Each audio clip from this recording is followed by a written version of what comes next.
beautiful afternoon. Today is Sunday, the 11th day of May 2025. Welcome to News Hour on TV Sapiencia. My name is Somto Okafo. Thank you for joining. President Bola Tinubu has asked the Supreme Court to dismiss the suit filed by some governors of the state controlled by People's Democratic Party (PDP), challenging his suspension of all the elected officials of Rivers State under an emergency rule. Recall that Tinubu had on March 18, 2025, declared the state of emergency and suspended Governor Siminalayi Fubara, his deputy Ngozi Odu, and all the state lawmakers. The president immediately appointed Vice Admiral Ibok Ete. Ibas retired as the sole administrator of the state. PDP governors in 11 states filed the suit to challenge the president's action. But in a notice of preliminary objection obtained by newsmen, Tinubu asked the court to dismiss the suit on the grounds that the suit did not fit into the original jurisdiction of the Supreme Court, which under Section 232 of the Nigerian Constitution is execuable only in a dispute between the Federation of Nigeria and a state or between states. Data obtained from the Joint Admission and Matriculation Board, JAMB, has revealed that Anambra and Lagos State have the majority among the 80 suspects being interrogated by the police for their involvement in the 2025 Unified Tertiary Matriculation Examination malpractices. The JAMB registrar, Professor Ishak Oloyede, during a press briefing at the JAMB headquarters in Abuja on Friday, said new methods of exam fraud were observed during the registration and examination processes. He said the new methods include identity and biometric fraud involving combined thumbprint of candidate and impersonators at registration point in connivance with some CBT centers, double registration and attempted substitution of self by candidates. According to the data, Anambra had the highest number, with 14 suspects arrested for 13 cases of impersonation and 1 picture mismatch.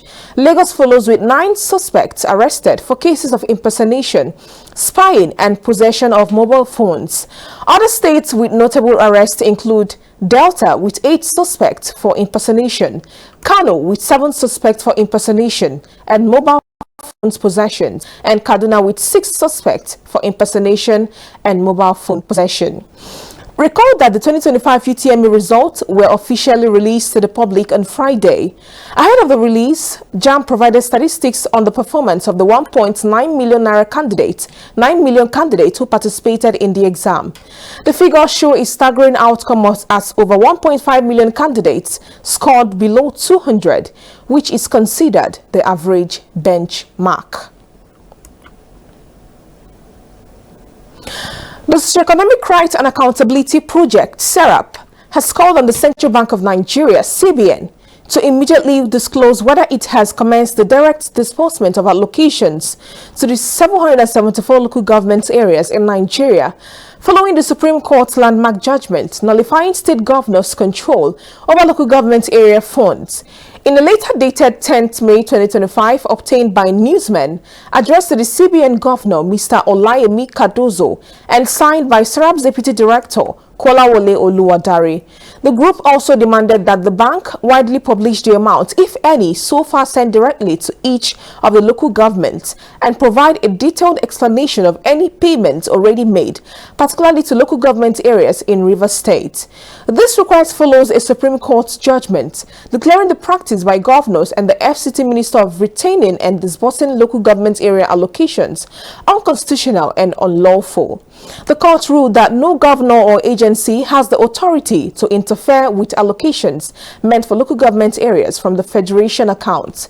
The advocacy group expressed concern that despite the ruling, many state governors have continued to starve local governments of funds and put them in peril, thereby undermining their autonomy and capacity to function as the third tier of government. In the letter, the group warned that if the CBN fails to act within 7 days, it will take legal action. Not fewer than 78 Nigerians rescued from human traffickers in Cote have arrived in Lagos. The victims, comprising 73 females, 2 males and 3 babies, arrived at the Murtala Mohammed International Airport, Lagos, around 11 p.m. on Saturday. Binta Bello, the Director General of the National Agency for the Prohibition of Trafficking in Persons, received them at the airport. Bello, in her speech, said that the return of the victims reaffirmed the agency's commitment to the fight against human trafficking. The NAPTIP boss said that some of those responsible for the heinous trade had been apprehended and would face the full force of the law.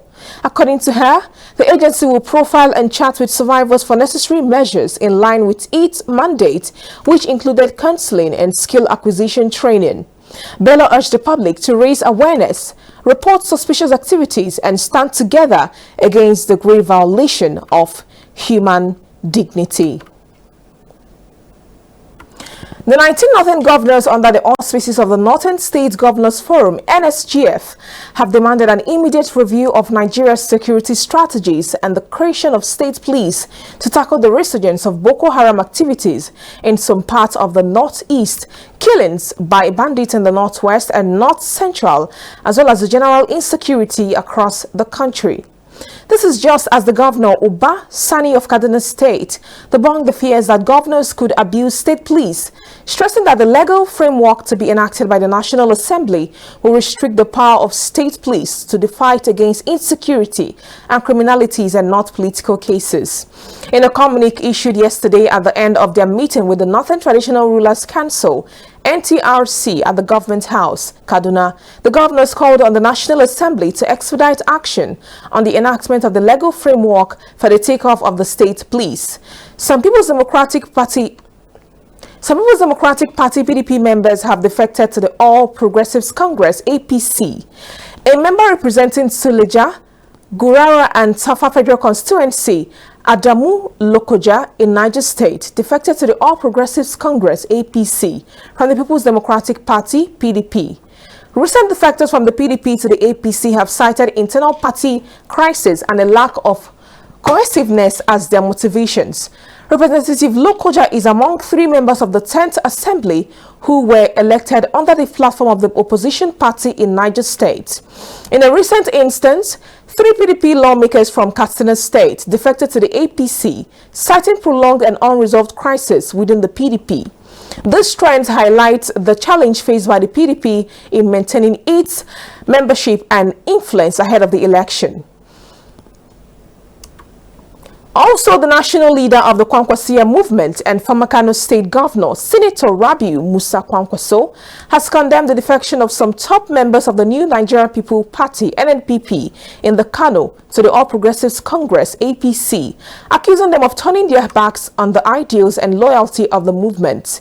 He made this known while addressing a gathering of supporters from the Takai local government area who refused to join the APC at his Miller Road residence in Kano on Friday. The former governor's comments followed the defection of Senator Abdurrahman Kawu, representing Kano South Senatorial District, along with several federal lawmakers from the state, to the APC. The former governor commended the returning members for having the courage to retrace their steps, describing their decision as a reaffirmation of loyalty to the movement. He also warned that those who abandoned the Kwankwaso movement would come to regret their actions in due time.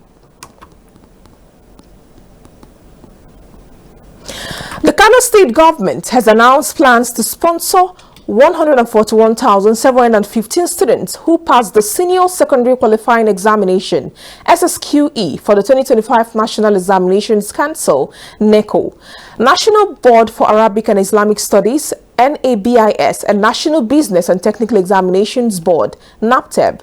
The State Commissioner for Education, Dr. Ali Makoda, disclosed this while addressing journalists in Kano on Friday. He said the initiative is part of the government's effort to improve access to quality education and reduce the financial burden on parents and guardians across the state. According to Dr. Makoda, the government will sponsor all eligible indigenous candidates from public schools who scored a minimum of 5 credits in the SSQE. The commissioner explained that the sponsorship will cost the state over 3 billion naira. He emphasized that the policy aligns with the vision of Governor Abba Kabir Yusuf to transform the education sector and empower young people with the knowledge and skills necessary for economic growth. At least 23 persons have been reportedly killed in separate attacks by suspected armed herdsmen in 4 local government areas of Benue State. The communities that witnessed the attacks in the last 24 hours were in Guma, Logo, Ukum and Kwande local government areas. Confirming attack in Ukum government area, the State Commissioner for Information, Dr. Matthew Abo, said he could not ascertain this responsible for the killings in Ukum because there had been communal clashes there between the Tiv and Jukun groups. Efforts to reach the police public relations officer, Chief Superintendent CSP Catherine Anene, were unsuccessful as of the time of filing this report. And finally, on the foreign news, South Korea's former Prime Minister and acting President Han Duck-soo on Sunday today ended his brief bid for the presidency, withdrawing from the Conservative People's Power Party (PPP) nomination race just days before the country's snap election. His withdrawal followed a week of mounting internal discord and unsuccessful attempt to unite the Conservative camp. The party confirmed Kim Moon-soon as its official nominee following a vote by members on Saturday, quashing speculators that Han might replace him due to his border public appeal. All right, ladies and gentlemen, that was the news hour on TV Sapientia. On behalf of the editorial and technical crew, my name is Somto Okafor. Good afternoon once again, and thank you for choosing TV Sapientia. Have a wonderful Sunday.